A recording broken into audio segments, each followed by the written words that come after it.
नमो विष्णुपादाय कृष्ण प्रेष्ठाय भूतले श्रीमते भक्ति वेदांत स्वामिनिति नामिने नमस्ते सारस्वते देवे गौरवाणी प्रचारिणे निर्विशेष शून्यवादी पाश्चात्य देशधारिणे जय श्री कृष्ण चैतन्य प्रभु नित्यानंद श्री अद्वैत गदाधर श्रीवासादि गौर भक्तवृंद हरे Krishna Krishna Krishna Hare Hare Hare Ram Ram Ram Hare Hare. And today's topic is the definition of God. How do you define God? What are the traits and qualities of God which makes him God? Anyone and everyone cannot become a God. If they say they are God, they are D-O-G. That's what Prabhupada says in one place. When Vedavyasa compiled Bhagavad Gita, whenever Dhritarashtra speaks, whenever Dhritarashtra spoke, it was Dhritarashtra Uvacha.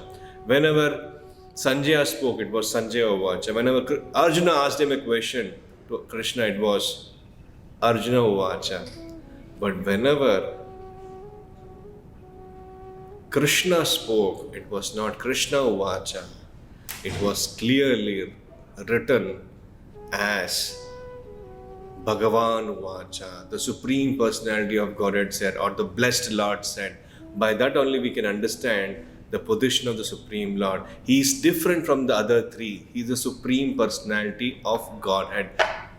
That is one understanding how we can understand that Krishna is the Supreme Lord. Second is, one of the meaning of the Lord is Asamurdhava, means he is not equal to anyone and he is greatest of all. Nobody is greater than him or equal to him.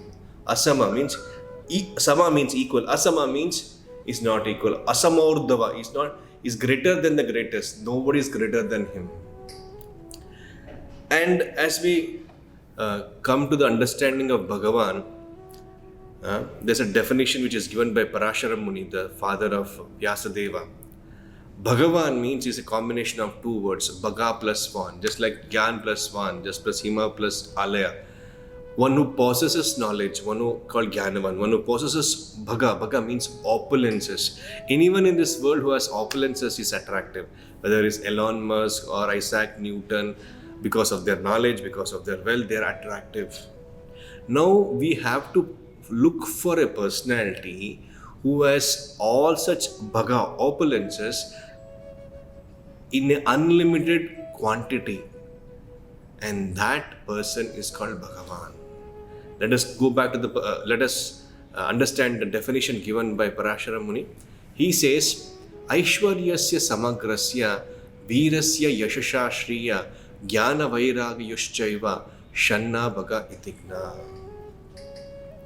Aishwarya means if somebody has unlimited amount of wealth, strength, fame, beauty, knowledge and renunciation in its highest format is called Bhagavan, or unlimited format is called Bhagavan. Just like any of the six qualities, if anyone has it in his life or one or two or more, he becomes very attractive. But nobody can claim that he has all these qualities in an unlimited form, in a complete form, except Krishna. How? We'll discuss one quality at a time to understand the supremacy and the special feature of Krishna as a supreme personality of Godhead. We'll start with wealth, or it is called Asim Sampanti, unlimited wealth, inexhaustive wealth. Okay, if you have certain amount in your bank account, say Elon Musk is going towards $300 billion in his personal as his personal wealth, but he cannot claim the complete wealth in the existence. But Krishna can claim. Krishna in the Bhagavad Gita says, Sarva Loka Maheshwaram. I am the Maheshwaram, or the Lord or controller of the whole cosmos. And again he says in the Bhagavad Gita, Aham Sarvasya Prabhavaha Matta Sarvam Pravartate. Whatever you are seeing, whether material or spiritual world, everything is created by me. Aham Sarvasya Prabhava. I am the master and Prabhu of everything. Even when he was physically present, Krishna exhibited his quality of the wealth.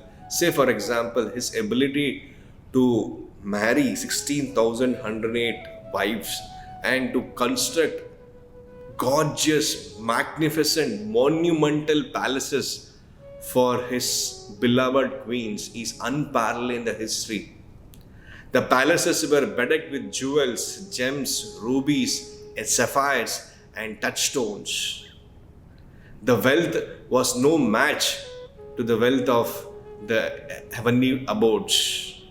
Even Kalpavriksha, everything was available. The beautiful parks, fountains, rivers, rivulets for the pleasure of his beloved devotees.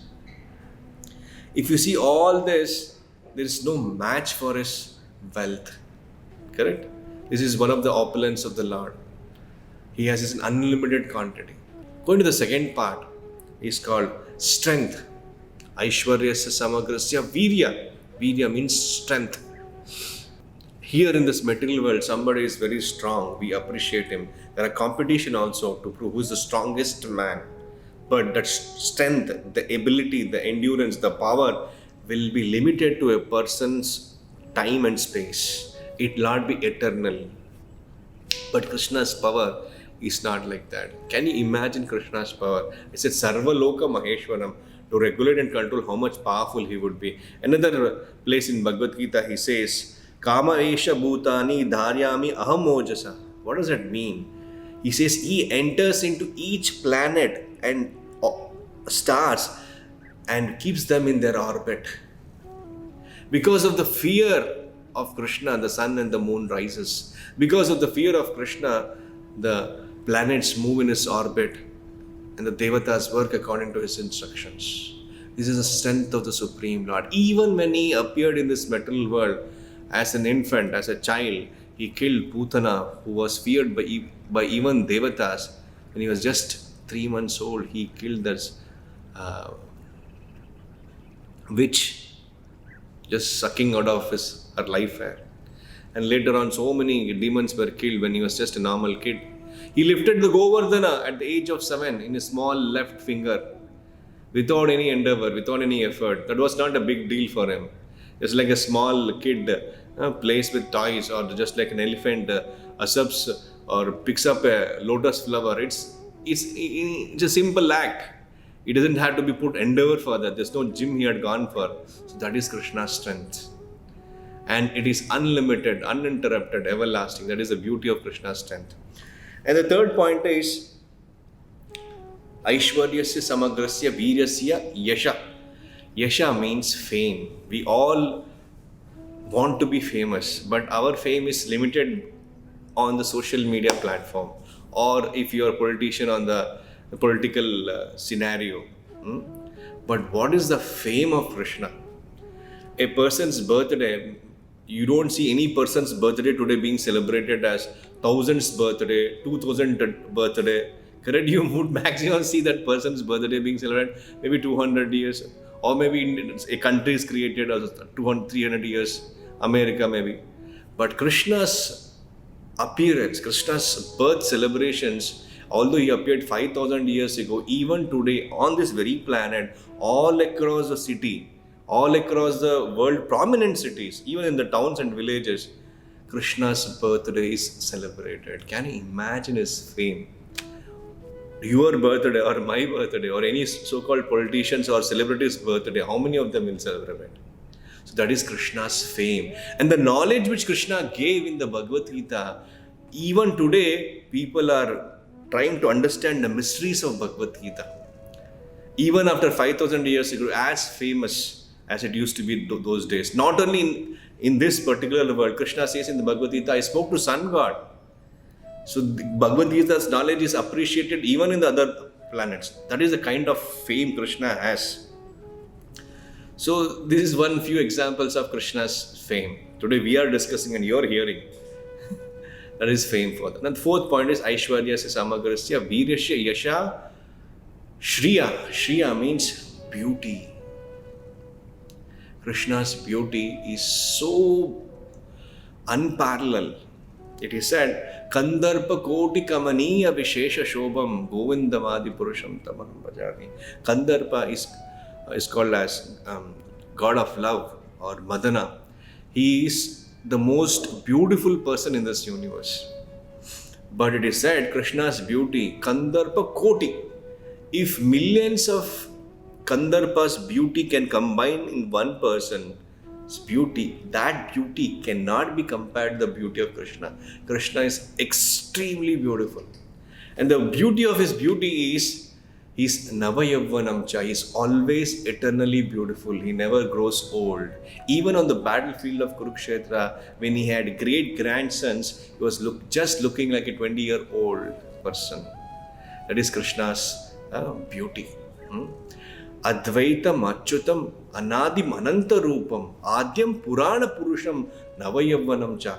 Although he is Adyam, first person, Purana Purusham, the oldest person, but still is Navayavvanam Cha. If somebody says he is God, he is Bhagavan, you should question whether he is Navayavvanam Cha. How come he is becoming old? How come his hairs are turning grey? How come he is having a back pain? What nonsense, is it not? So this is a definition of God. Next, Aishwaryasya Samagrasya Viryasya Yashasha Shriya Jnana. Jnana means knowledge. Krishna's knowledge is not only limited to Bhagavad Gita. The knowledge is so powerful and so authentic, it doesn't have an upgradation, doesn't have an update. It was given 5,000 years ago, which was given to Arjuna, and millions of years to Vivasan, has no change in terms of the principles. It will continue to remain the same. That means it is perfect. That is the knowledge of Krishna compared to others who keep updating, who keep renewing. He keeps adding exceptions. Krishna's knowledge is of not that category. Krishna's knowledge is perfectly perfect. No tinge of contamination or limitation in the knowledge which Krishna gives. It is not only Bhagavad Gita. Entire Vedic literatures was given by the Lord.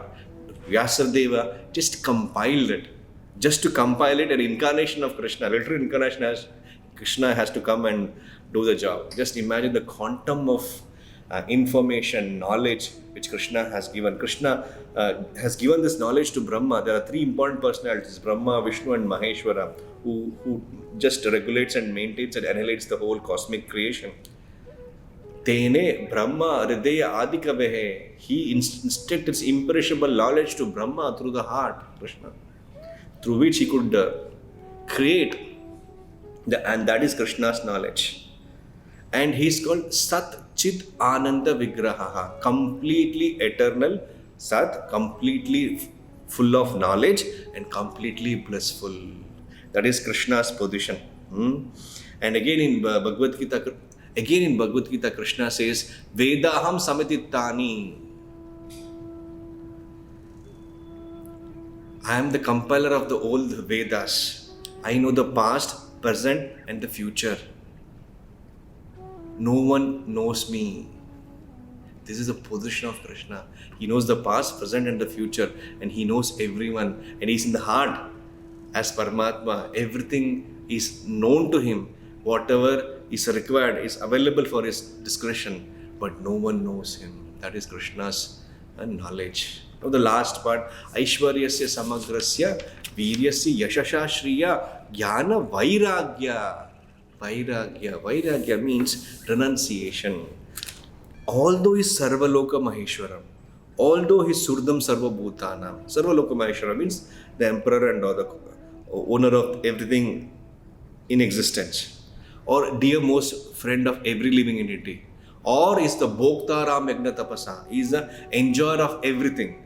Still, he has given up this material world for us to enjoy, and he doesn't poke his nose or interfere in our enjoyment.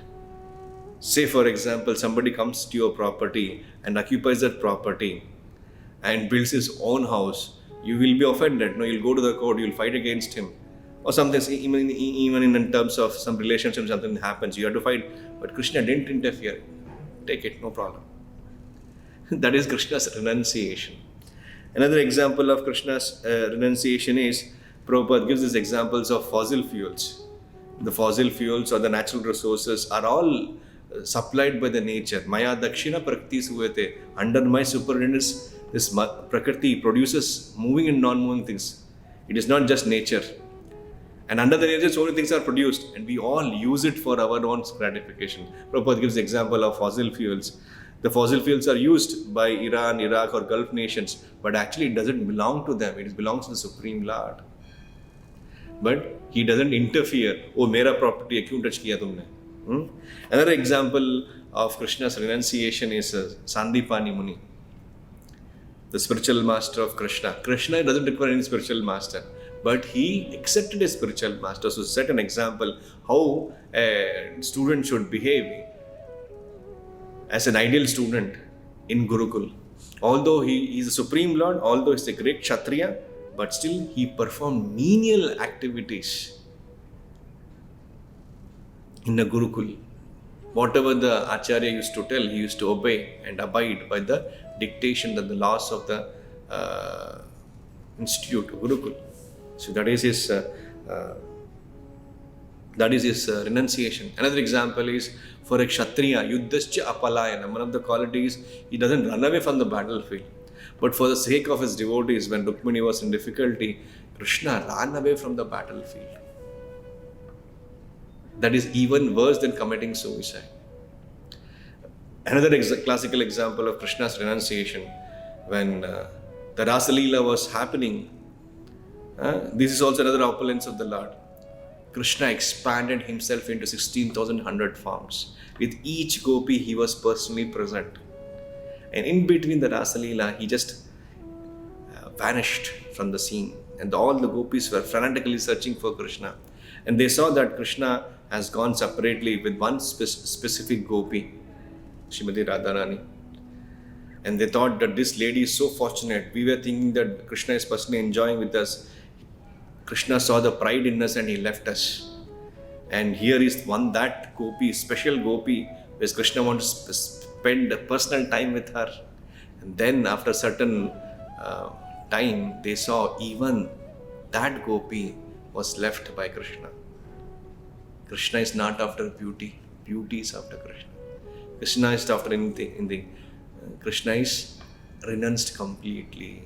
He even renounced the Srimati Radharani and left. That is the quality of Vairagya. Another example is Lord Ramachandra. Next day he was supposed to be coronated, but he just walked away just because his father requested to go to forest for 14 years. Imagine ourselves in that position. No one could refuse that offer. We have a mandate also of the public. We could have refused, but he didn't do so. Like that, there are so many examples. In short time, these are the few things which I could share. Please go through it. Any person who says he's a God is not God, is DOG. Kick him on his face. Ask him whether do you have these qualities in unlimited extent. Will you show the universal form, etc., etc. Thank you so much. Hare Krishna.